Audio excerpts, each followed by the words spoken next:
নবী করিম সাল্লাল্লাহু আলাইহি ওয়াসাল্লাম এরশাদ ফরমায়াছেন, যে ব্যক্তি কোনো অন্যায় কাজ হইতে দেখে যদি হাত দ্বারা বন্ধ করিবার শক্তি রাখে তবে উহাকে হাত দ্বারা বন্ধ করিয়া দিবে।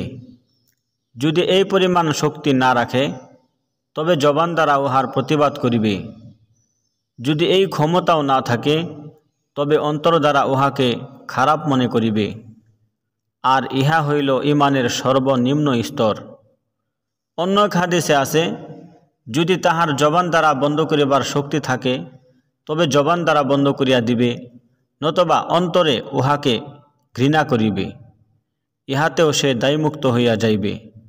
আরেক হাদিসে বর্ণিত হইয়াছে, যে ব্যক্তি অন্তরে উহাকে ঘৃণা করে সেও ঈমানদার বটে, কিন্তু ইহা হইতে সর্বনিম্ন ঈমানের আর কোনো স্তর নাই। এই বিষয়ে নবী করিম সাল্লাল্লাহু আলাইহি ওয়াসাল্লামের কয়েকটি এরশাদ বিভিন্ন হাদিসে বর্ণিত হইয়াছে। এখন উক্ত হাদিস অনুযায়ী আমল করার ব্যাপারেও আমাদের দেখা উচিত।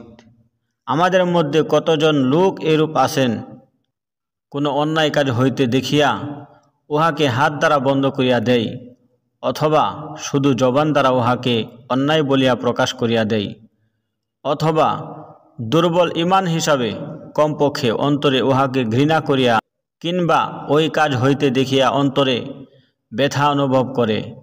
নির্জনে বসিয়া একটু চিন্তা করুন, কি হইবার ছিল আর কি হইতেছে। আল্লাহ তাআলা আমাদেরকে আমল করার তৌফিক দান করুন। আমিন।